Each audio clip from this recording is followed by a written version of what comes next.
So it's time now. So it's already 9 in Japan now. So we will start our session. Is that okay?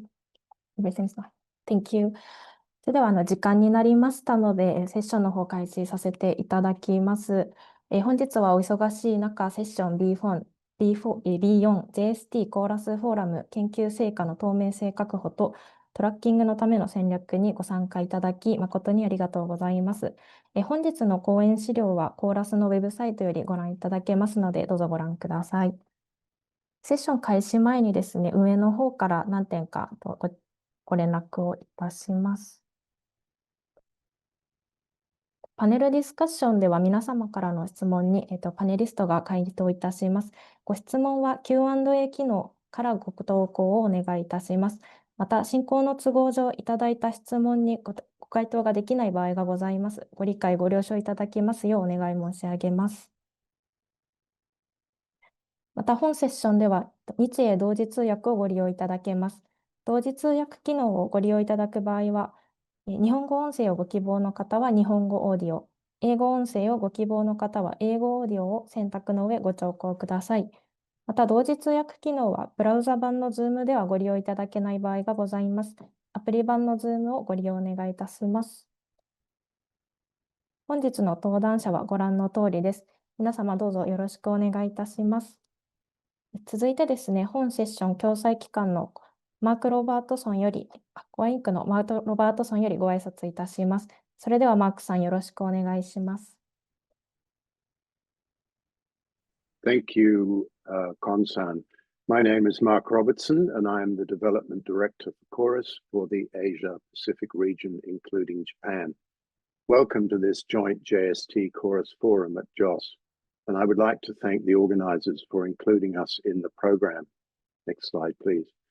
The simultaneous translation for this forum is provided by NHK Media, and we are grateful to the Chorus members who have sponsored us to make this possible, as shown on this slide.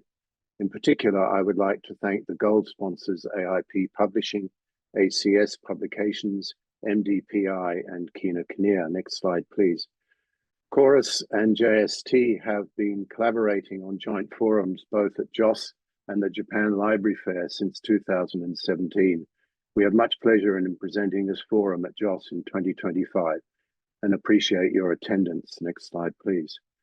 I hope that many of you will know about Chorus and what we do. We believe that Chorus provides a valuable resource for institutions, and particularly in Japan as the new open science policy takes effect, where we track research output and monitor open access. Simply put, we provide trusted information about outputs of funded research. We deliver optimized search and data services for monitoring and compliance. We monitor and report on open access of research outputs on publishers' platforms. We have direct links to article DOIs. We show where an accepted manuscript is available open access on the publisher's journal platform and the embargo periods after which articles can be opened. And we have links to research data sets and underpinning research articles. Next slide, please. On our web pages, there are resources in Japanese as shown here. And if you would like any information about Chorus and our services, please contact me, Mark Robertson, or our colleagues at Kina Kinea. Thank you. And now I will hand over to Masanori Amori, the Director of the Department for Information Infrastructure at JST, our co-host for this forum, for his introduction. Masanori. はい、おはようございます。JST 情報基盤部長の江森と申します。本日は JST とコーラスの共催フォーラム、研究成果の透明性確保とトラッキングのための戦略に参加いただきありがとうございます。また、スピーカー、モデレーターの皆様も本セッションへのご協力に深く感謝申し上げます。今年もJOSSにおいて、コーラスと共にセッションを開催できることを嬉しく思っております。主催者の一人として JST からも皆様のご参加に厚く御礼申し上げます。現在、世界的に研究成果のオープンアクセス義務化の動きが加速しています。ご存知の通り日本でも2025年度から査読付き学術論文や根拠データの即時オープンアクセスの義務化が始まりました。成果発信や成果報告において、研究者に求められることが多くなっている現状では、プラットフォームの整備や PID 連携の促進などにより、成果発信力の向上のみならず、研究者の負担軽減につなげていくということは、我々ファンド機関の立場からも非常に重要であると考えております。今回は、こうしたオープンアクセス義務化も背景に、出版プロセスに注目し、研究者の役割や研究成果の透明性確保、またトラッキングなどについて深掘りするセッションを、我々のパートナーであるコーラスとともに企画いたしました。このセッションが政策の推進、また議論の深掘りに少しでもお役に立てばと思いますので、ぜひ最後まで聴講いただきたくよろしくお願いいたします。モデレーターとして本セッションの進行を務めていただくのは、文部科学省科学技術学術政策研究所データ解析政策研究室長でいらっしゃいます林和弘先生です。それではここからの進行は林先生にお願いいたします。Okay, thank you very much for attending this Chorus seminar together with the JST, and also this is stages on the Japan Open Science Summit 2025. I'm Kazuhashi from National Institute of Science and Technology Policy, and also I'm a steering committee member of this Japan Open Science Summit. So thank you again for coming today. And thank you for having me to moderate this session. So as Emily-san introduced, and also the Mark stated, this session is titled Strategies to Ensure Transparency and Digital Tracking of Resource Outputs. So that I'd like to introduce first speaker. Next slide, please. Yep, we have 5 speakers from all over the world. The first speaker is Haruki Nakamura, Professor Emeritus, Institute of Protein Research, Osaka University. And also he's an editor-in-chief, biophysics and psychobiology. This journal is on JStage and the top leading journal on JStage. So, Professor Nakamura, floor is yours. Please start your presentation. Okay.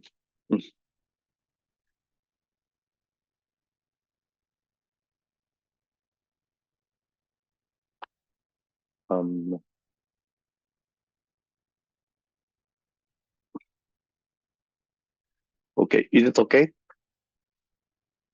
It's fine. Yep. Okay. So, 大阪大学の中村春樹と申します。本日は科学者にとって、ステークホルダーにとって、また市民にとってのオープンデータ、オープンサイエンスの意義について述べたいと思います。まず、簡単に自己紹介いたしますけれども、私の研究者としての専門分野は生物物理学で、特に構造生命科学、で、大阪大学タンパク質研究所で、タンパク質の構造と機能、ダイナミクスの研究を行ってまいりました。で、一方、2001年から、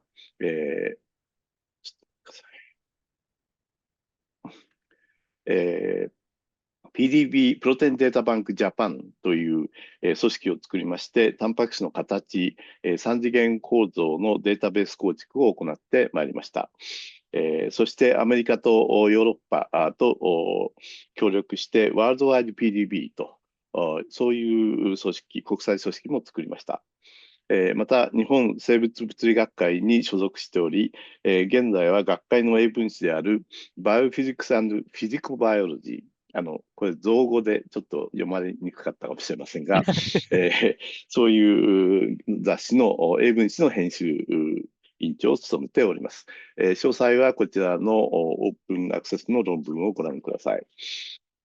それでは、まず今日のテーマはオープンデータ、オープンサイエンスの、利点と、そのために必要なこと、研究者に対して、ステークホルダーに対して、そして市民、これは、科学者ではあるんだけれども、違う専門分野であるとか、あるいは人文科学者の方々、そういう方々も含むシチズンという意味です。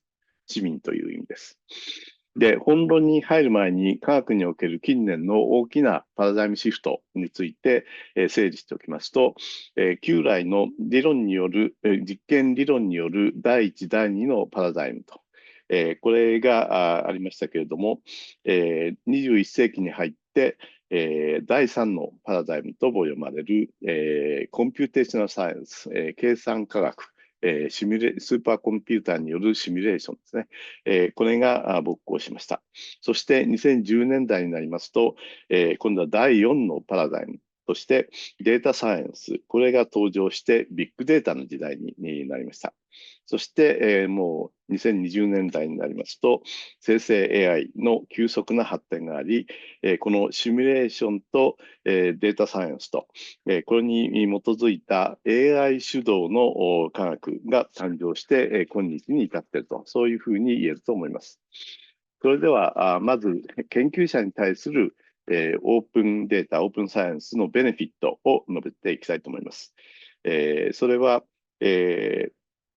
オープンデータ、オープンサイエンスによりデータ科学及び科学一般の発展が、期待されるということなわけですけれども、その一つの、分かりやすい例を示したいと思います。ちょっとビジーなスライドですけれども、先ほどもちょっと触れましたが、プロテインデータバンク、こういうそのタンパク質の、形のデータベースというのは、これは、CC0 の、パブリックドメインの、ものとして、誰でも企業の方でも誰でも無償で使えると、こういうものを1971年からスタートしております。で、この、データベースはアメリカ、ヨーロッパ、そして、日本のグループがそれぞれの国と地域の研究資金によって、協力して運営しております。このデータベースの特徴というのはですね、構造データだけではなくて、それに加えて、実験データを含むバリデーションレポートと、こういったものを即時あるいは論文発表直後に公開すると、そういうことを条件に登録しておかないと、研究者はその構造に関する論文を雑誌として発表することが許されないと。そういうことになっていることです。で、この仕組みによって、登録数の大幅な増加と、それからデータ捏造、フェイク、実はこういうのがあったんですが、それを回避して、メタデータ付きの質の良いデータのみの収集と蓄積に、成功しているわけです。で、このPDB の歴史は1971年にわずか7個の構造の登録から始まり、今では23万7000件程度の非常に莫大なビッグデータとなっているわけです。それで、このデータベース PDB に関係するわけですけれども、昨年の2024年のノーベル賞には非常に AI 関連の受賞者が目につきました。その中でも、ケミストリーのノーベル化学賞の分野では、タンパク質のデザインを行うデイビッド・ベーカーさん、それから非常に精度の高いタンパク質の構造の予測を行うと、こういうことを達成したジョン・ジャンパー、そして、デニス・ハスビスが、受賞をしたものは皆さんご存知だと思います。それで、これに対して、私と一緒にワールドワイド PDB の国際組織を立ち上げました、アメリカ・ラトガース大学の、ヘレン・バーマン教授がネイチャーの、インタビューに答えてですね、次のように言ってるわけです。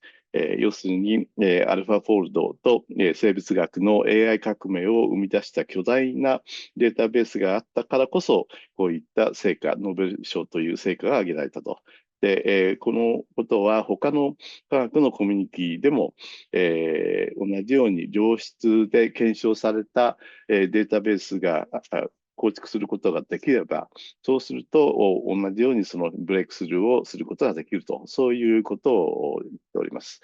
で、このことによってですね、どういうベネフィットがあったかと言いますと、もうほとんどの生物学者は、この方法によって、デザインとプレディクションということの恩恵を受けておりますし、それからその新しい構造を決めていくという、そういう専門家でもですね、この方法があることによって、自分たちの構造決定が非常に迅速化され、で、それ以外のですね、分子機能やダイナミクスなど、別の情報も、得る研究が進むと、そういうベネフィットがあったというわけです。ということで、その科学者にとってベネフィットがあるということで、データ科学およびその科学全体の発展が期待されるということの例があるわけですけれども、ただこのことはデータ生産者である科学者にとっては、ちょっと喫緊の課題ではないんじゃないかなと。APC、出版費用が高くなっておりますし、それから出版社と交渉してですね、ちょっと今では面倒な機関リポジトリへ、掲載しなければいけないと、そういうこともあって、どうも消極的な姿勢がまだたくさんあります。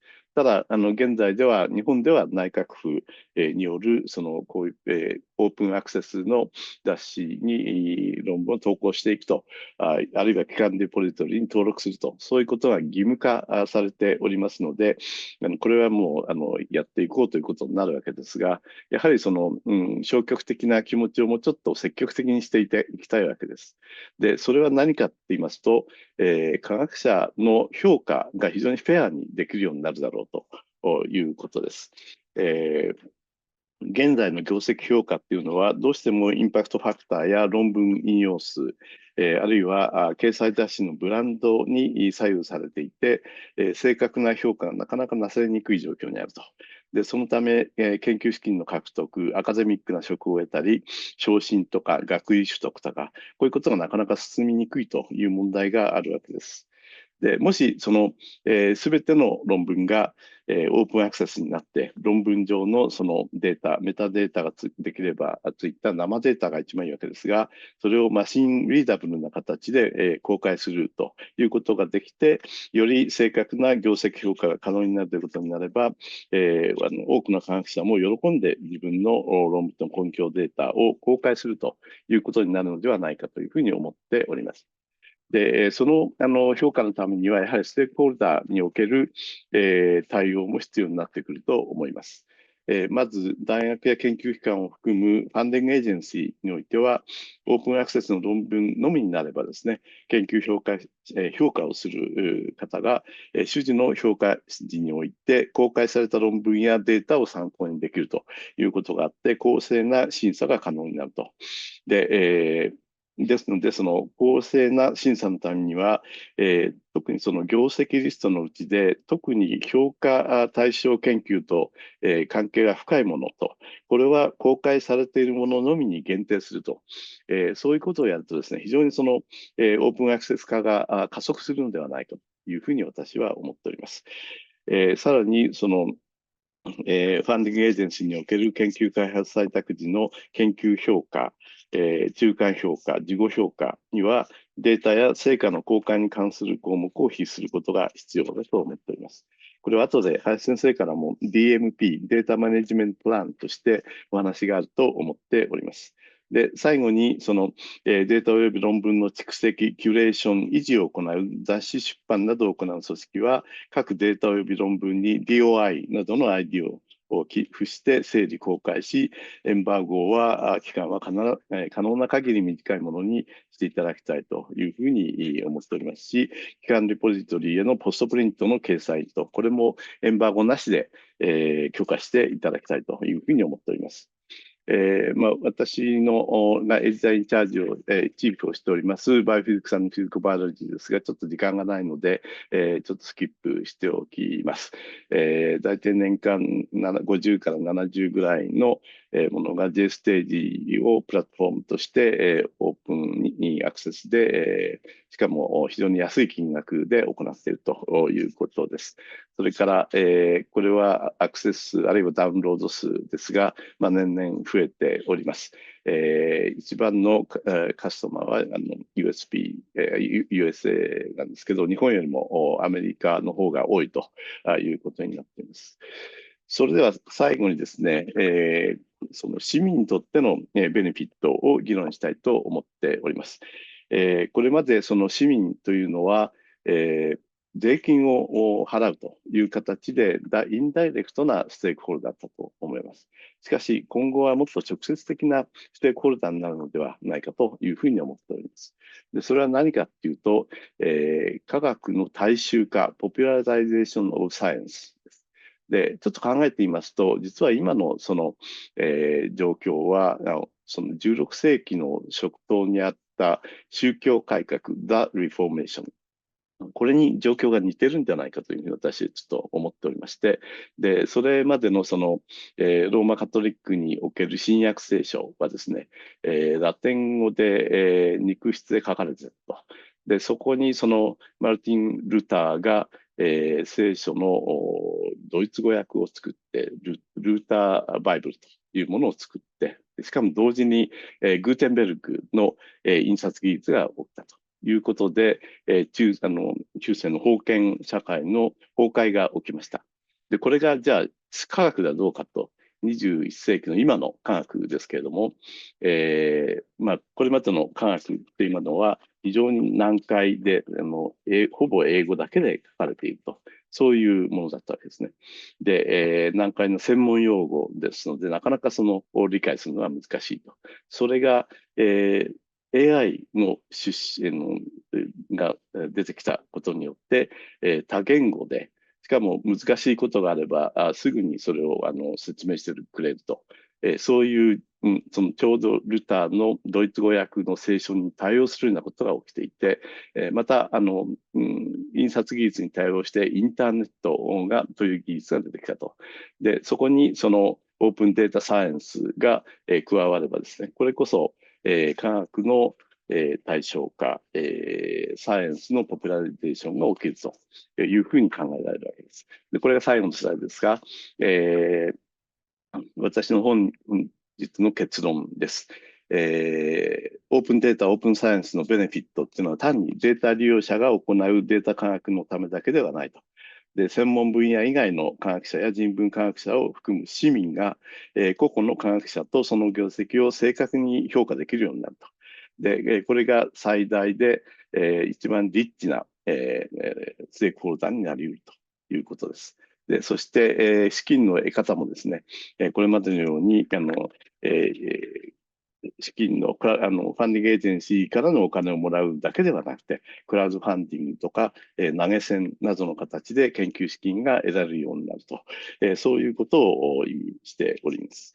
で、すぐにこのことが起きるとは思いませんけれども、オープンデータ、オープンサイエンスが、新しい、科学の行うパラダイムシフトと、サイエンスリフォーメーションがこれから起きるのではないかというふうに期待しております。ちょっと長くなりましたけれども、以上の方々に約束をして私の発表を終わります。ご清聴ありがとうございました。中村先生、ありがとうございました。Thank you for Nakamura, Professor Nakamura for your brilliant presentation. So I would like to invite next speaker, Julie Glover, Executive Director of National Health and Medical Research Council Australia, and she will introduce the Australian perspective and especially focusing on the national PID strategy. So the Julie, floor is yours. Thank you very much. And I hope that my slides are visible. Yes, In the perfect. right setting? Okay, great. Yep. Thank you very much. I wanted to say a big thanks to the organisers for this opportunity. It's a very knowledgeable panel and I've already learned a lot through that first talk. So thank you for inviting me along. The National Health and Medical Research Council is Australia's largest funder of research, and we create around $1 billion worth of new grants every year. So I'm talking today about where we are on our journey for open access, our policy that binds the organisations and the researchers that we fund. So this slide shows the key points of our journey, the recent journey to open access. which started in 2014 when we developed our first open access policy. This policy required open access of publications after a 12-month embargo period. In 2018, we updated this policy to include reference to strongly encouraging data sharing, include more about reference to the FAIR principles, so that data sets are findable, accessible, interoperable, and reusable. And then in 2022, significantly, we shifted to our current policy, which is, I'll talk about in the next few slides. We also joined Coalition S. We've more recently, in 2024, we've also joined COARA, which is the Coalition for Advancing Research Assessment, which is a collective of over 700 organisations who are working together to reform research assessment to improve the focus on quality and impact, and that includes rewarding open science practices. And we're currently working on updating our open access policy to be more of an open science policy. So I'll talk a little bit about that.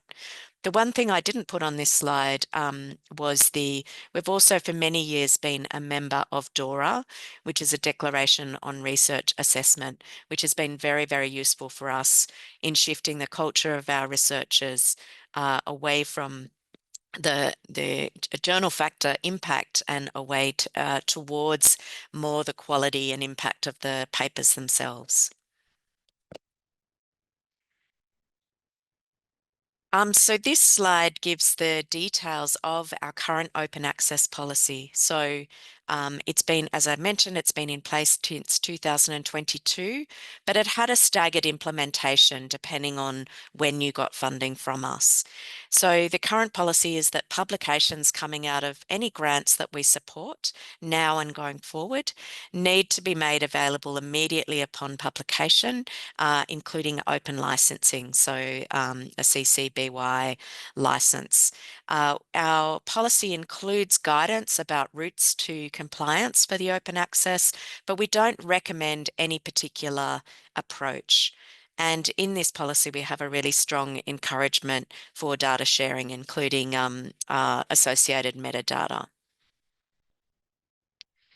So we also have, our policy includes a special section on our First Nations people intellectual and cultural rights. So in some cases, it may be more appropriate to have a more restrictive license when it is covering Aboriginal and Torres Strait Islander intellectual and cultural rights. So this is to protect the rights and Indigenous data sovereignty, which is a very important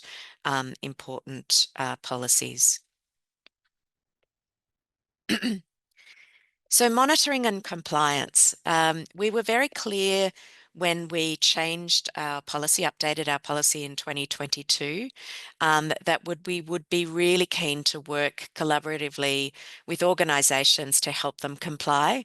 We wouldn't have a strong initial focus on monitoring and compliance.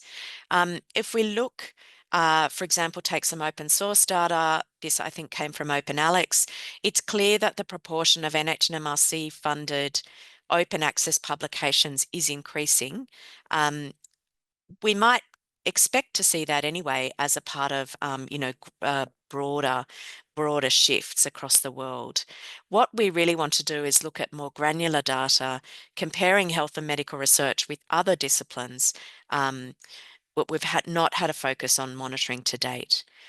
Our focus on compliance has been working with our funded institutions. There's around 100 administering institutions in Australia that our funding flows through.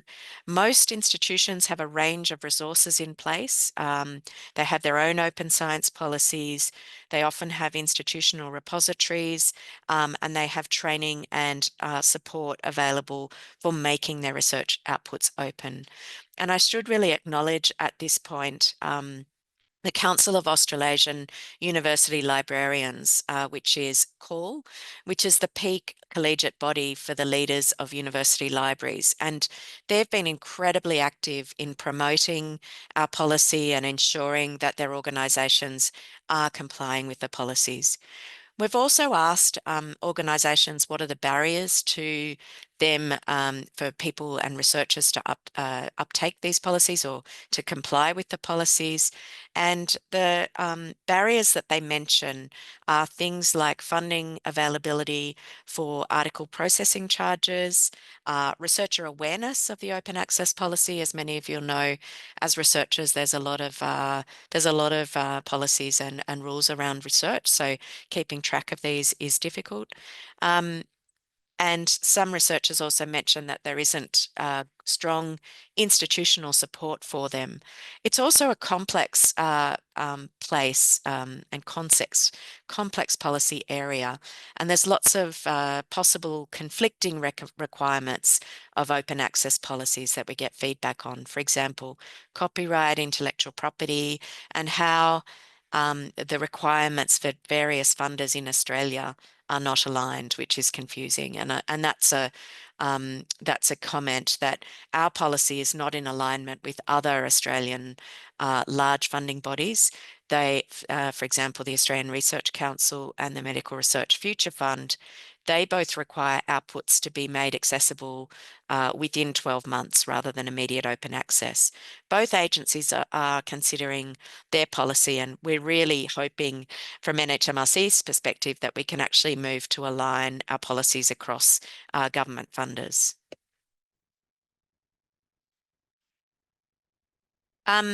I mentioned that we're currently in the process of broadening and updating our 2022 policy to take on more recommendations from UNESCO's recommendations around open science into policy. So the sorts of things we're thinking about is to be more explicit around open data, source software and source code, open engagement with societal actors, which has already been mentioned, and increasing our monitoring and compliance expectations around these policies. We're also working with the COARA network, as I've mentioned, on how we can reward and recognise open science practices in our sector. This really needs a big culture shift, so we need a lot of support to get those changes in. And the sorts of things we think we can influence is our peer review processes to ensure that they recognise open science practice. Finally, I just wanted to mention last year a very significant activity in the Australian space was the release of the Australian National Persistent Identifier Strategy. So this strategy is a national strategy. It was developed collaboratively with government agencies as well as research organisations and researchers across Australia. It aims to improve research quality and efficiency, as well as our ability to understand impact and also map capabilities of research and researchers across Australia. We're all developing action plans under this strategy across particular set of priority persistent identifiers, including ORCID, RAW, DOIs, and RAID. And I also should really make a point of acknowledging here the very strong leadership of the Australian Research Data Commons on this project.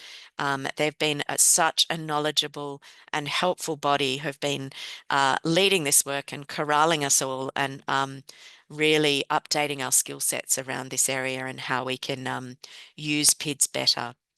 The other thing I should also mention is that we've been members of Coalition S, which has been very helpful to build our expertise and also to collaborate in a safe space and share and plan our future strategies.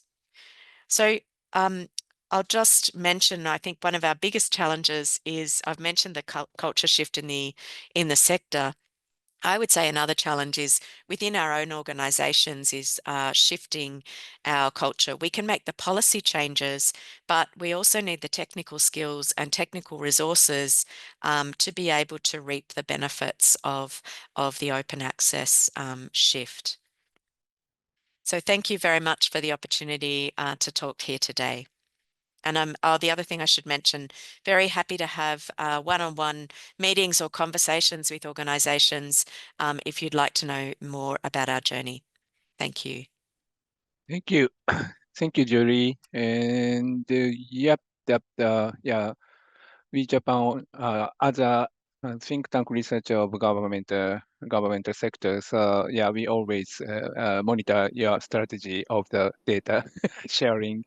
Yeah, last year I visited 6 universities of Australia to discuss about data sharing. So thank you for sharing your Australian perspective of the open science and monitoring. Okay, and I'd like to move to the next speaker, Amanda French from the ROR Technical Community Manager of Crossref. And Amanda will introduce identifier of the organization called ROR. So Amanda, floor is yours. Thank you so much. And I must say that that was an excellent introduction into my talk because we too have seen the ARDC PID strategy as a tremendous move forward. And so I'm here to talk to you about one of those PIDs, the Research Organization Registry. I am Dr. Amanda French. I am the Technical Community Manager for the Research Organization Registry. And today I'm going to explain why open metadata, specifically ROR, is a key part of advancing open science.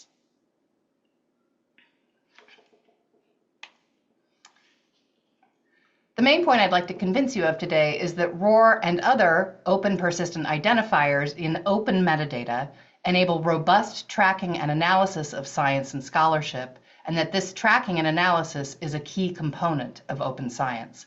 I'll show you some examples later in this presentation, but first I'll give you a brief introduction to ROR. ROR, the Research Organization Registry, is a global, community-led registry of open persistent identifiers for research organizations that is becoming a widely used standard in scholarly systems.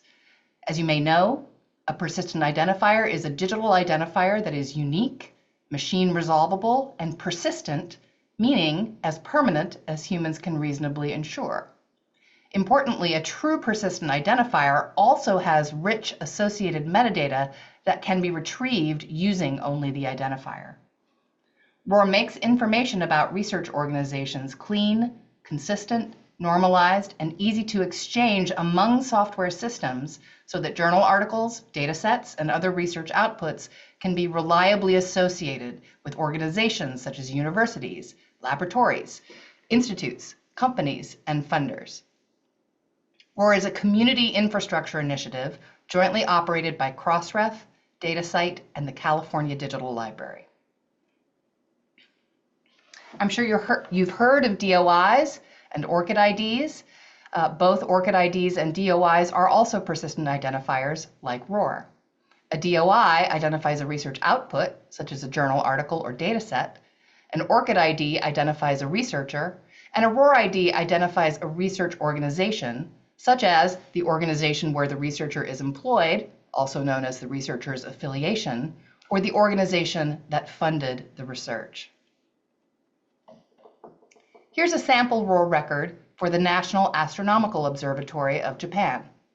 This record should make it clear that ROR IDs, like ORCIDs and DOIs, aren't just identifiers. The true value of these IDs is that they are associated with rich metadata about the entities they identify. On this record, you can see the unique ROR ID at the top and many pieces of information about the organization that are associated with that ID, importantly, including commonly used names for the organization in various languages. The ROR registry currently includes over 115,000 research organizations from around the world, with new records continually being added and existing records continually being updated. These records are updated by ROR's curators with community input. All ROR metadata is free and open, and ROR offers a free REST API and a downloadable data set of the entire ROR registry in JSON and CSV formats. ROR is designed for software systems, not for researchers, and in this way ROR differs from the DOI and the ORCID ID, both of which are extensively used by researchers. ROR is infrastructure for infrastructure, meaning that ROR is meant to be used behind the scenes in scholarly systems. Most of the time, individual researchers should never need to know about ROR. On this slide, you're seeing ROR in action in the Dryad data repository, even though you can't actually see a ROR ID anywhere on the slide. In Dryad, as in many other systems, ROR works behind the scenes to power organization lookups, or type aheads. This means that a researcher can find and choose an organization by typing whatever name for that organization is most familiar to them. In the example shown, the researcher can type either the acronym NAOJ or the transliterated Japanese name Kokoritsu Temmondai to find the National Astronomical Observatory of Japan, since both names are stored in the ROR record and associated with the ROR ID. Thanks to ROR, Dryad now has clean, normalized metadata, which can then be shared with other systems and included in DOI metadata.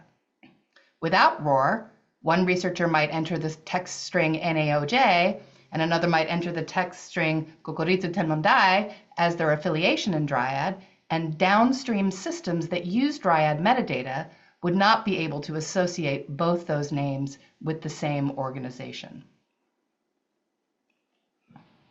OpenAlex, which is mentioned in a previous presentation, is a large knowledge graph that aggregates research metadata from many sources and uses ROR IDs to identify organizations.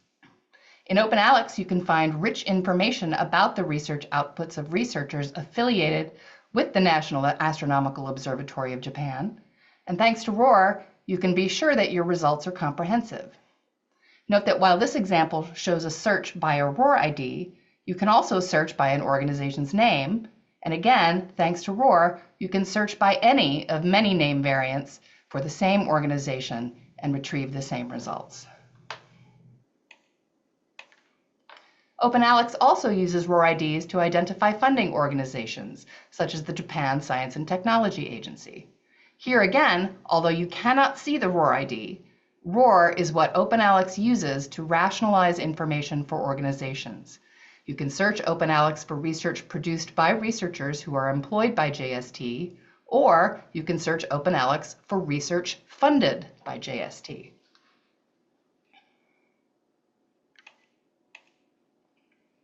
When systems such as OpenAlex can reliably connect research outputs to researcher affiliations and to funding organizations, meta-science researchers can use these systems to analyze research. Policy researcher Keisuke Okamura, for instance, used OpenAlex to analyze 50 years of international scholarly collaborations, finding, for instance, that, quote, the United States and China have been rapidly moving closer together for decades, but began moving apart after 2019, end quote. In this article, Dr. Okamura also notes the importance of open metadata. Quote, OpenAlex is entirely open to the public and freely accessible, allowing a wide range of individuals, including data scientists, bibliometricians, and other interested parties, to utilize the data and ensure the transparency and reproducibility of analysis results, end quote. In OpenAlex, ROR's open organization metadata is a crucial foundation for that transparency and reproducibility. OpenAlex is one of the most important scholarly systems that uses ROR, but is by no means the only one. ROR is the preferred organization identifier for several core open infrastructure services, including Crossref, DataCite, and ORCID, and of course Chorus, which is hosting this panel. ROR is used in other scholarly knowledge graphs and in many widely used repository systems, and it is seeing increasing adoption in publishing systems and workflows. And as we saw in the last presentation, it's one of the key persistent identifiers highlighted by the ARDC PID strategy for Australia. As Japan introduces new recommendations for open science, we anticipate ROR will play an essential role. ROR has been working with NISTEP to add Japanese research organizations to the registry, and the NISTEP dictionary plans to include ROR IDs in the future. ROR is also evaluating NISTEP IDs for inclusion in ROR records. Japanese research organizations are also already proving to be proficient users of ROR. Notably, the National Institute for Fusion Science is the largest provider of ROR IDs in DataCite DOI metadata, and its metadata for the datasets in its repository is admirably complete, as illustrated in this chart by Ted Haberman, showing that over 80% of NIFS datasets are described with findable identifiers such as ROR. I'd like to leave you with one last thought. As Japan moves toward open science, Japanese scholarly systems will also move toward ROR in order to ensure the accessibility and transparency of Japanese research and to enable tracking and analysis of Japanese research at scale. Thank you. Feel free to reach out with any questions.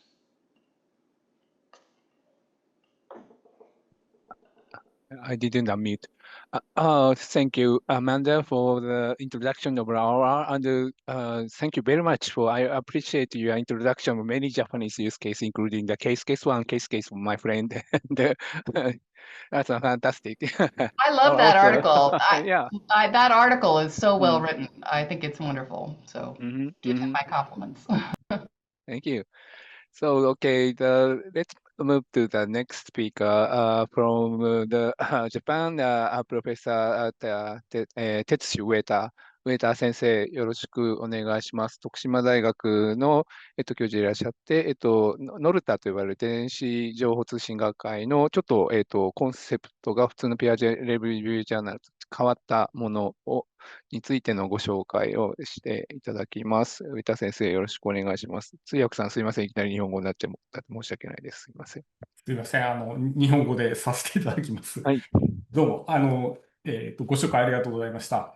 今これ見えてますかね。はい、見えてます。はい。That's fine. こういうタイトルで、お話しさせていただきたいと思います。ある、日本の工学系の雑誌に、学会における英文詞というものを、応英詞として体裁を整えるということをこの数年やってきたので、それに従ったお話を、させていただいて、今日のテーマに沿うようなことを、申し上げたいと思っております。まず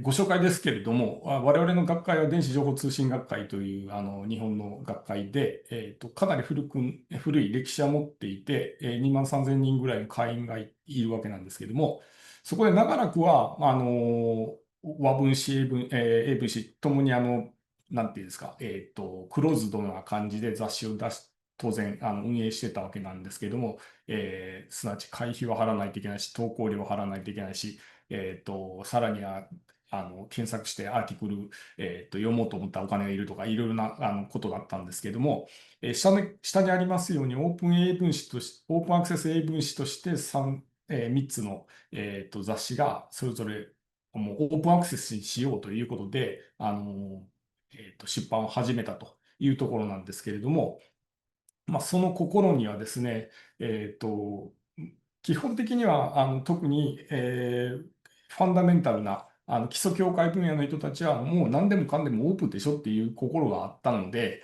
そういうのが後押ししているというのもあろうと思いますし、まずこのノルタっていうのはノルタソサイティっていう、新しいソサイティなんですけども、そこのフラッグシップ雑誌として改めてもうフルオープンでいきましょうということで、15年前ぐらいに始まりました。で、年4回出てくるんですけども、発行されるんですけども、英文で、最大30ページ。APC も割とお安めに、用意してあってですね、オープンなつもりでいました。それで特徴はですね、44名国外に編集員を用意して、お願いして、投稿があったら、まず先に国外の先生を選んで、編集員になってもらうことをお願いするというような国際化を行ってきたという、特徴があります。でですね、創刊時は本当にオープンアクセスだと思ってたわけなんです。当初から J ステージを選ばせていただいて、中身は PDF ですけども、フルオープンのつもりでいたと。で、そこで今日のテーマですけども、説明可能性とか透明性確保というのは、査読システムに加えて、投稿のしおりも当然、整備してですね、オープンにしてたつもりですし、それからもう当初から DOI を、組み入れてあって、トレースできると、到達可能性ということも担保していたつもりでした。ですがですね、このまま運営していてもですね、評判がなかなか上がらないと。連携して国際会議を運営して、そこでのスペシャルセクションとか、当然、いろいろな非線形系の新しいトピックをもとに、特集を組むんですけど、なかなか投稿数が上がらないということがありましたが、まあ、それは結局はレピュテーションだと思うんですけども、そこを、SOE ですか今で言うところの。そういうところをどうしていくかというのは非常に問題で時間がかかったところです。もう本当にロビー活動で2015年には ESCI、クラリベートのウェブオブサイエンスで選んでいただいたというのを皮切りにですね、オーキッドはかなり後になってしまいましたけども、2018年に、組み入れて、それから、それまでクリエイティブコモンズ対応じゃなかったのかよっていう話なんですけども、後追いになりましたけども、CC BY。後でちょっと NC と ND がついてしまいましたけど、これは通信学会、電子情報通信学会の親雑誌のポリシーなので、それに基づいてそうなりましたけども、CC 対応になったと。で、棚ぼたではありますけれども、この ESCI に、ランキングされてたところがすべてインパクトファクターが、一昨年ぐらいにつくようになったので、まあ、どんどん、ちょっとインデックス、レピュテーションの方のですね、機運は高まってきたかなというところなんですけれども、そう言いながらでも、そう言いながらですね、スコーパスっていうのがエルゼビアで、まあ、あるんですけども、まあ、そこにはちょっと一度、チャレンジして落っこっちゃったというのもありますし、とにかく何らかの努力なしにはですね、例えばスコーパスもそうですし、他のデータベースにも集載されることはないということがまあ続いて、そうなってくるとどうなるかというとですね、国際シンポジウムで連携する特集号を組んでも、スコーパス入ってないのとか、いろんなことを聞かれるわけなんですけども、そこでなかなか投稿してくれない、スコーパスないとちょっと業績にはなんないからとか言われてしまってですね、まあ、投稿されないということが続きました。そこでまあ、一回スコーパス落ちちゃったんですけども、玉砕してしまったというところの、まあ、原因はですね、結局オープンアクセスとしての、ちょっと条件揃えられてなかったんじゃないかなということになりました。実際 JST でもですね、当初からこのトップページにはフリーアクセスと書いてて、オープンアクセスではなかったということは後から事実として知ったんですけれども、そこでですね、JST 様には非常に感謝でしかないんですけども、ジャーナルコンサルティングに採用されまして、オーストラリアの会社でコンサルテーションを受けて、まあ、真の OAC になるような体裁を整えるべく準備をすることができました。具体的にはインフォメーションフォーオーサーズをこれ改定するわけなんですけれども、ウェブコンテンツも同時に改定しましたけれども、かなり多くのこのスクリーニングのシートから、項目、要は成り立ってないところをチェックしてもらってですね、それを潰していくということを、まあ、しました。で、まあ、これ、その表の一部なんですけど、まあ、書き換えになっているところを直さないといけないから、まずそもそも目的とかスコープがやばいぞという話になって、そこを直していくようなことを、まあ、していくわけなんですけども、まあ、それまでオープンアクセスと標榜しておきながら、そこら辺がなかったというのが問題なんですけれども、特に倫理関係が、まずかったというところなんですけども、ちゃんと書いてないっていうことなんですけど、そこを改善するのに、まあ、多大なちょっと時間がかかりましたけれども、幸いにもそれまで実は倫理関係に関するトラブルほとんどなくてですね、リトラクトも一回もないというようなラッキーなことになってたんですけども、まあ、それも今後生成 AI とか出てきてですね、非常に問題になってくるんじゃないかなというふうに思ってます。まあ、いずれにしても、体裁はちょっと整えてですね、新しい IFA をリリースして、それから、論文の最後にですね、謝辞の以降に、謝辞より後のところにですね、まあ、謝辞、データアベイラビリティだとか、ファンディング、コンフリクトオブインタレストとか、いわゆるオープンアクセスジャーナルに必要な、項目を全部継ぎ足してですね、まあ、それで新しく、論文誌、更新したと。で、さらにはちょっと新しいところとしては、アーティフィシャルインテリジェンスツールというのも、用意してですね、それの利用についても正直書いてもらおうというようなことにしております。で、それで改めて IFA を新しくリリースして、編集委員会とかも通してですね、リリースしたんですけども、だんだん改善の機運が高まってきましたので、そのまま DOAJ にも、チャレンジして、採用されました。で、もうこれでかなり、体裁整ったらだろうということで、満を持してスコーパスの再挑戦をしてですね、この間、再録を、受け取ったということです。で、それに応じてですね、J ステージのトップの、バッジも更新していただいて、いよいよ本当のオープンアクセスということを標榜することができたと。中身の改善、それから、引用が上がるとか、引用数が上がるとかいうところはこれからだというふうに思っております。で、オープンデータ、今日テーマだと思うんですけど、実はオープンデータについてはまだまだなところで、私も大学工学部の、教員ではありますけれども、工学系の教員でありますけれども、やはり工学系の印象としてはまだまだオープンアクセスもまだなんですけど、オープンデータってはっていうような感じではあるので、これからかなり広報をちゃんとしないといけないなというところですけれども、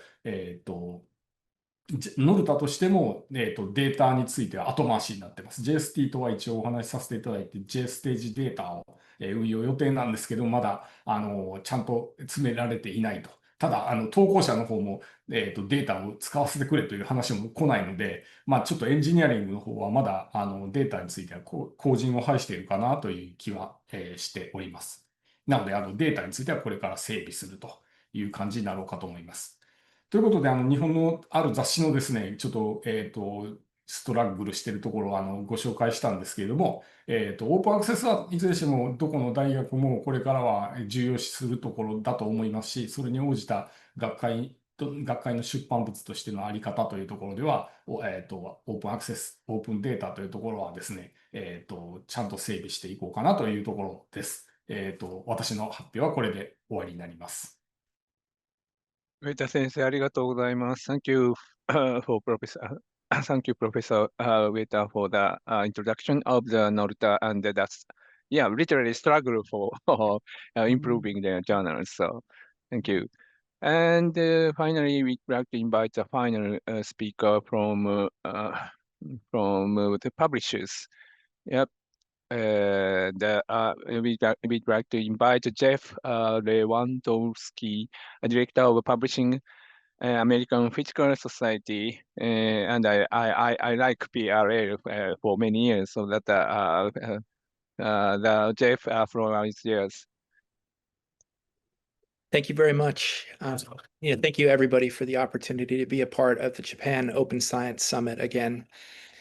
Today, I'll tell you a little bit about APS and then focus on our recent investments in open science. So the American Physical Society, or APS, is a mission-driven membership organization. Our membership is global, including over 1,300 members in Japan. We see the world as a better place when physics is thriving, and so we aim to advance physics by fostering a vibrant, inclusive, and global community dedicated to science and society.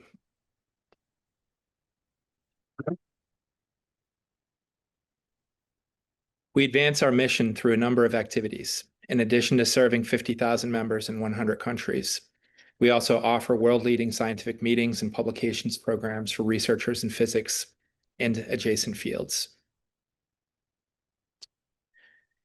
Towards enhancing the impact and recognition of our publications programs, last year we formed the Purpose-Led Publishing Coalition together with AIP Publishing and IOP Publishing. As nonprofit publishers of physics, we promise to keep science as our only shareholders by reinvesting any proceeds back into science and always putting purpose ahead of profit. The physical review journals published by APS have long been trusted by the scientific community and considered to be of exceptional quality and prestige. For example, in the journal citation reports released last week, Our physical review letters ranked 9th in most cited and also in the top 25 most influential out of more than 22,000 scholarly journals published worldwide.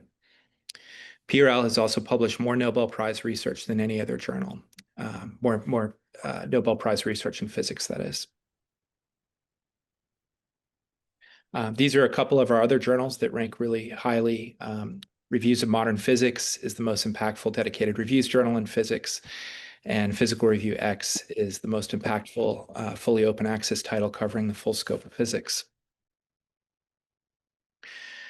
Our journals are very grateful for the tremendous support they receive from researchers in Japan. Last year, Japan ranked 4th in the world in manuscripts submitted as well as in articles published. Japan is also number 5 in terms of referees invited by our journal's editors. APS also ranks 5th in the number of research articles funded by the Japan Science and Technology Agency. APS and its journals have been supporting open science for many decades. In the 1990s, we began encouraging sharing of preprints and also launched a Diamond Open Access Journal, which is now one of the longest running Diamond Open Access journals in all of science. The following decade, APS launched a fully Gold OA title and released a public policy statement supporting open access. To grow our Gold OA program, the following decade, we launched more fully open titles and added a hybrid OA option to all subscription titles. To also support public access policies in various places in the world, APS became a founding member of Chorus and began allowing accepted manuscripts to be open after 12-month embargo. As interest in Gold Open Access has grown, APS has aimed to offer authors a smoother and easier publishing experience through our growing Read and Publish program, as well as through partnerships, such as with the Research for Life and the Sponsoring Consortium for Open Access Publishing in Particle Physics, also known as Scope 3. Now I'm going to talk about some of our recent investments in advancing open science. And in fact, the Scope 3 program managed by CERN has a new element this year focused on open science. Through close collaboration with CERN and Scope 3, the first 4 of these investments we're very proud of. They're things we accomplished over the last 12 months or so and scored very well in the first ever open science assessment by Scope 3. In regards to persistent identifiers, we've integrated ORCID and ROR into our workflows in all our journals. And over 80% of our articles now have at least one ORCID ID. And then 1 year ago, APS was recognized as the leading publisher of ROR IDs amongst all publishers in the world. We've also enriched our article metadata to include ORCID, ROR, additional PIDs, and other information to maximize the discoverability, openness, and transparency of the research we publish. We believe we're now leading in terms of metadata richness and transparency. Furthermore, we updated our policies and workflows to require data availability statements in all articles and to standardize the linking of research data and open software to those articles. Last but certainly not least, we made a major investment in redesigning our home-built platform upon which the research we publish is served and hosted. And we did this to meet the latest accessibility standards, to improve the experience of readers with disabilities, but also to make a better experience for all users of our content. Although these were inspired by the new Open Science Elements program under Scope 3, we ended up realizing through that collaboration that these are the right things to do. This is the best way for a publisher like us to stay relevant in the modern digital age. And so we actually rolled these out not only across the 3 journals involved in Scope 3, but across all of the journals we publish. Another element that we hope to incorporate this year, we will soon be piloting an open peer review process in which the peer review reports can be also shared transparently if the referees and authors agree. More information about this will be released shortly. And then last and maybe most important, we've been supporting open access in many ways, doing many experiments for many years. And what we realize is that open is fundamental for science, but it also must be sustainable for all involved, including publishers. One of the issues around, well, to support authors who have funding for OA, we continue to develop new gold OA offerings. But in physics, many still prefer the green route to openness. But the challenge for a publisher is that there is no financial model to support green. Articles made open via green posting of accepted manuscripts are effectively funded by the subscribing libraries.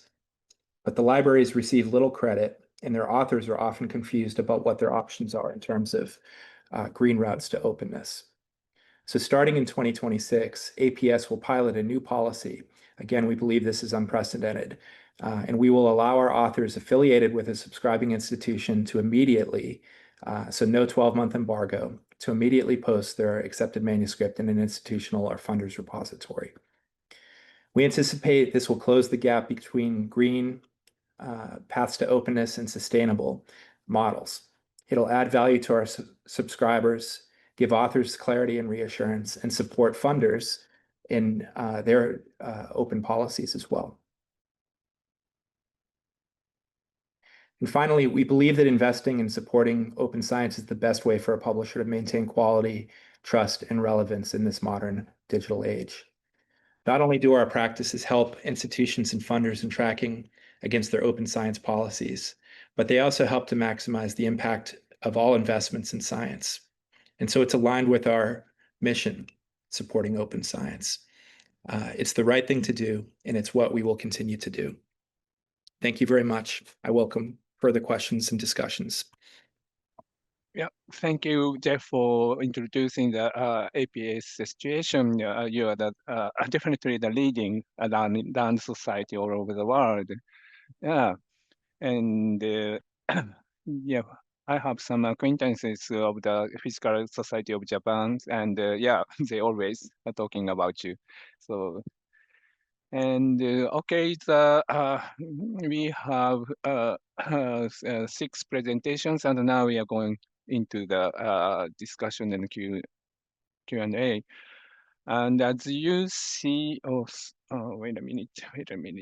I'd like to share my slide. Oh, where is that? Yeah, this one. Hope everyone can see my slide, and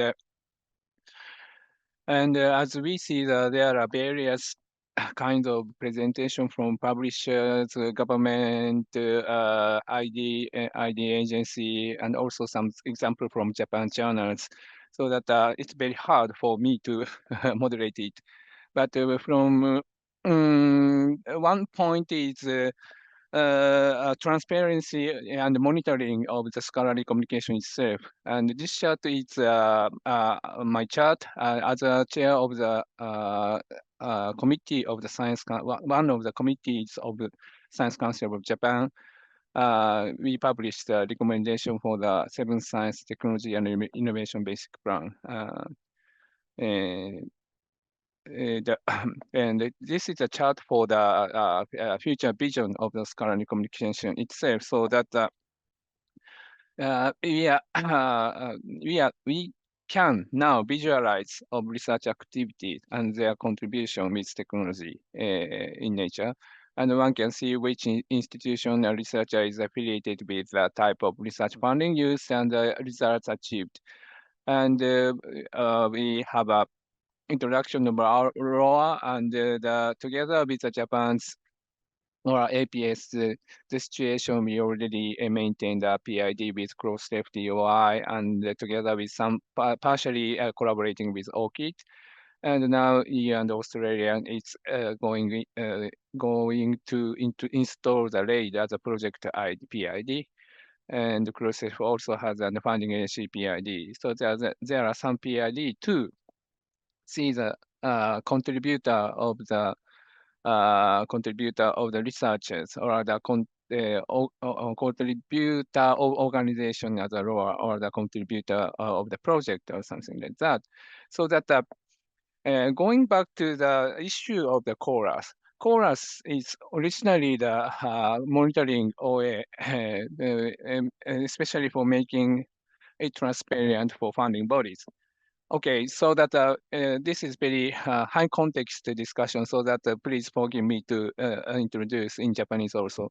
今日のディスカッション非常に難しい。いろんなステークホルダーからいろんな話題提供があったので、どのようにまとめるか難しいんですが、やっぱりコーラスの原点に帰りますと、もともと資金提供機関に対し、主にですね、オープンアクセスの透明性を提供することを、主な目的として始まったわけです。日本はまだそこの文脈まで至ってない点もありますけれども、そういうふうになってくると、結局、今日のディスカッション、プレゼンテーションで出てきたイシュっていうのは、ディスカッションポイントっていうのは、モニタリングっていうのは、要するにただオープンアクセスモニタリングしてればいいっていうんじゃなくて、さっき一つ前のチャートでご説明したように、その範囲自体がどんどん拡張して、研究活動全体がモニタリングできるようになっていると。オープンサイエンス、ユネスコのオープンサイエンスでもそれをモニタリングしていきましょうっていう流れがあります。当然でもそれをやる上でコストの問題があるとか、あと、ROR さんなんかの話では、そのですね、PID に行く前にですね、ローカル ID っていうのは必ず存在していて、それをどうやって PID にするか、あるいは PID に統合するかみたいな話があるんですが、結局ですね、これすべてインセンティブの問題で、よく言われるのが評価と連動するという話になります。で、その上で、2つの日本の事例から、欧米諸国と比較すると、ちょっと日本に特殊な事情も、存在していて、そういう中でですね、コーラスを通じたオープンアクセスの透明性に加え、その先にある学術活動全体の透明化をオープンサイエンスの調理のもとにどのように実現するかというところを、ディスカッションしていきたいというふうに思っているわけです。Okay, so I introduced the essence of the discussion in Japanese, so that let's move to the discussion. So, as I introduced in Japanese, from the original chorus perspective, we can say that monitoring is being expanded in scope, so that as the Australians introduce wide variety of monitoring kind of ambition to see the whole picture of the scholarly activity itself. And also that it needs a cost to be implemented. And and ROR, the case study is a kind of a history of how to make local ID to PID because there are a lot of local IDs before making them to other PIDs. So, but in the end, the alignment with evaluation serves as the main incentives. And we have also, we learned a particular situation of open access in Japan. So, how can I say that? I would like to ask, let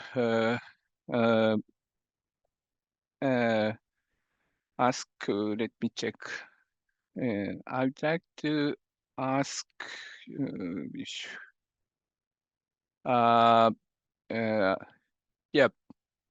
I would like to ask a jury at first to how to implement PID according to today's local situation or some situation from the sectors. So it's easy to say that let's integrate PID to make science transparent, but it's very hard to how to implement it. So you already said the national PID strategy, and I would like to see the next action of Australia to implement it. So do you have any comment or answer to it?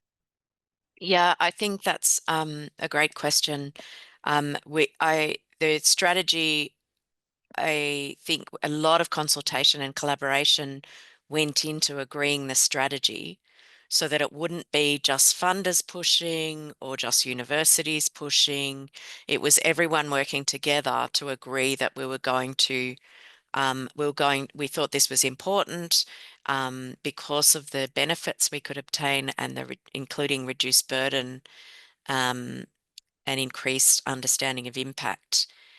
But we're still, I think the next steps will be really telling because we're all developing our action plans individually, but also ARDC have run a series of workshops where we can work with our colleagues in the different agencies to work out what we're doing. So I think the things that work is there is a little bit of a every agency wants to be the first to do something, and and so there's a little bit of competitive advantage if you can get that going. I think that's good, but also just it does come at a cost within the organizations.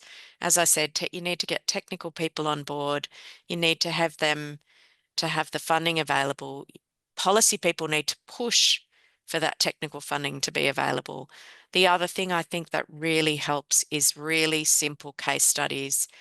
So I love some of the presentations here, really simple examples of the benefits, because part of the trouble with PIDs and talking about data, and honestly, if you have to define the PID and then you have to define what's the benefit, sometimes that can be quite technical. So having really simple case studies of the difference that it can make, and then maybe other areas can follow that and apply it to their own work and think about that. Yeah, thank you for your answer. And it's associated with Amanda's activity. So I would like to ask Amanda about the local IDs, how to handle local IDs into the PID. But I learned you are kind of a smart way to integrate the de facto standards one to be combined with towards ROR. But as you know that there are many local IDs, even in organization ID. So do you have any can you share some events or some story regarding about that? Yes, and that is an important issue. As you may remember from the ROR record I showed, I'm sure you know, Kaz, but the ROR record itself has internal mappings to other global organization identifiers. So one key one, for instance, is the Crossref Funder Registry, Wikidata, and ISNI. So what we are in the process of doing at ROR specifically right now is looking at, I would probably call them regional or national identifiers rather than local, because sometimes funders themselves, for instance, have award numbers that are unique to that funder very often. But what we're looking at is going from global identifiers to regional identifiers. So those the identifiers that NISTEP uses for Japanese organizations, for instance. And then in Europe, there's an identifier called PIC. In United States, there is an organization identifier called UEI. France has, I've forgotten what their identifier is, but they have a system called HAL, and they also have. So what we are doing right now is evaluating which of those commonly used organization identifiers we can add directly into the ROR record so that a system, you're very right, Julie, about those technical integrations, those funds for technical adoption being crucial, because once those identifiers are directly in the ROR record, it's quite simple technically to then retrieve them and match them to systems that are already using those local identifiers. So that's specifically what we're doing at ROR right now. One of the reasons it's taking a bit of time is we want to make sure that the sources of those regional identifiers are open and stable, so that, because we need to make sure that we're maintaining them into the future. So and many of them are, but some are not. I think the other thing that people do tend to do is simply publish crosswalks. They will take local identifiers and often just internally do a one-time project of matching those to ROR IDs. I imagine APS probably did some of this kind of work. When you Yeah, I was just thinking about how to connect to the APS because it's related to the issue of cost. So that Jeff, do you have any comment to the Amanda? Yeah, 100%. So my colleagues at APS have been involved in working groups, not just with ROR, but with, many of the organizations and movements on your slide. And frankly, this is something, the development of these identifiers, of the organizations that support them. There's often a community element to this. The data keeps getting better as the community keeps improving it. But it takes resource, not just at these organizations, but across the many stakeholders, including publishers and others who get involved in this. And this is something that, frankly, I think publishers have not done a very good job talking about when they talk about their value for many years. But many of these organizations and movements have been going on for a very long time. And it's something that couldn't be done without publishers and other stakeholders that care about the scientific record. And now that there's this vision for openness and getting more out of the science that we do and that we invest in through transparency and enhanced discoverability, through enhanced openness, I think that we can align and think about these things as not just something we do on the side, but it's a very important part of the infrastructure, especially in the future, given the age of the internet. Thank you. And I would like to ask Jeff to comment to the Japan's two case studies. So there are any suggestion for them, or do you have any difference from the Americans publishers' perspective? We actually believe Japan is very well aligned with what we're seeing in the US in terms of public access policies and open science policies. And so we see a lot of similarities. Unfortunately for publishers and other organizations trying to support all of their researchers and customers, including institutions and funders around the world, there is a lot of variation. So beyond the US and Japan, there are all sorts of preferences.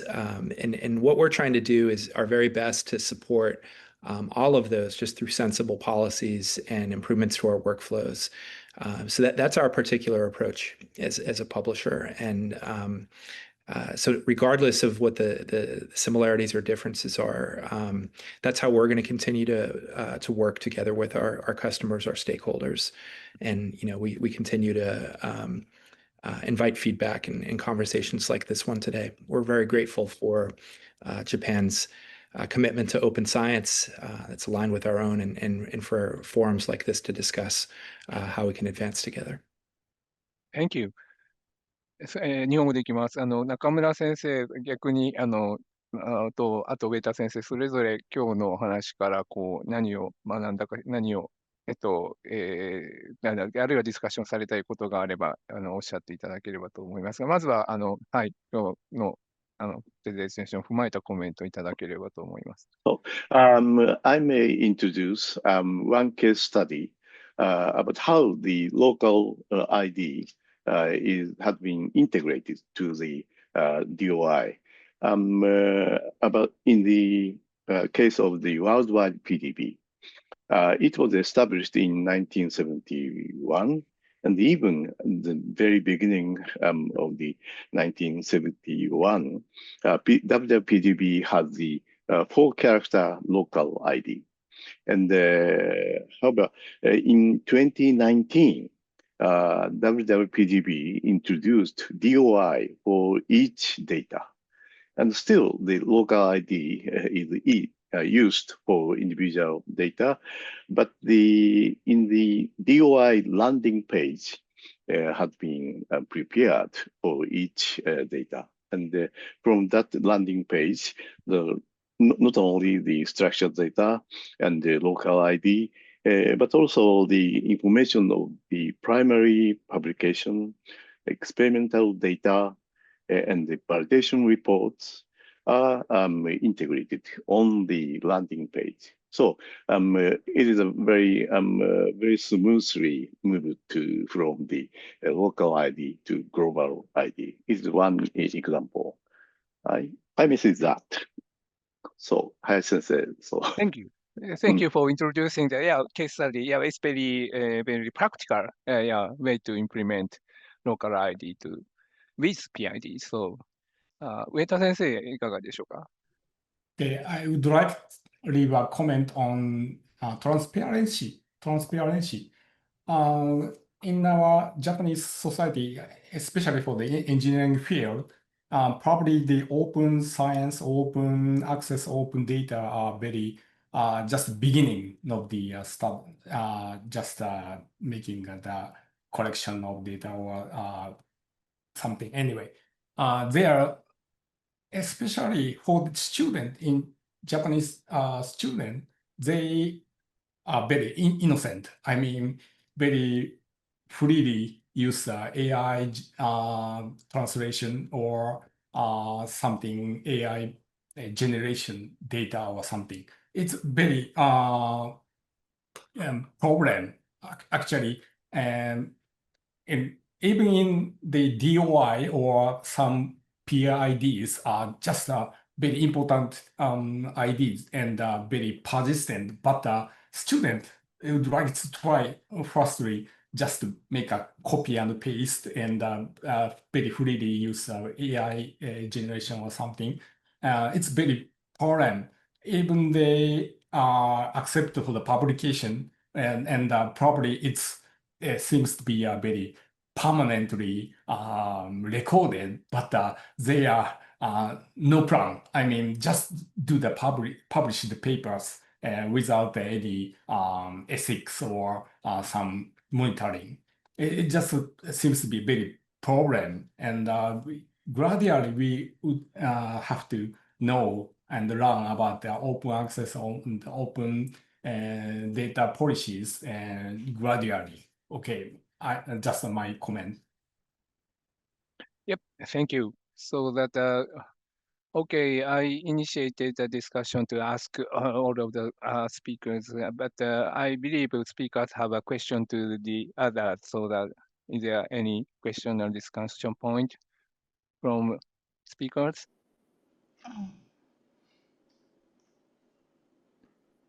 Please go ahead. Yes, if I could make a comment. Yeah. You had just mentioned generative AI and how that is very much an emerging problem for ethics in publishing. And we are certainly involved in those discussions at Crossref, and many publishers are. But I will say that generative AI is wonderful for metadata.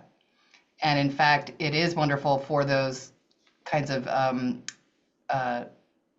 crosswalks between identifiers and other identifiers, and even more so than that, it's fantastic for matching text strings to identifiers like ROAR. So what we are finding with ROAR is that systems that are using ROAR, they're using generative AI to take manuscripts and extract information from them and match them to essentially machine readable metadata like ROAR.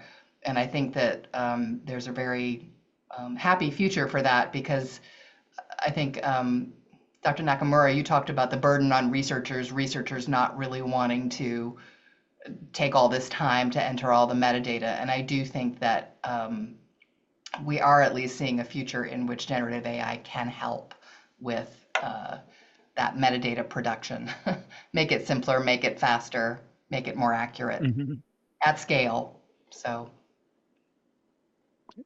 Yeah, thank you for your comment. And is there any reply to Amanda's?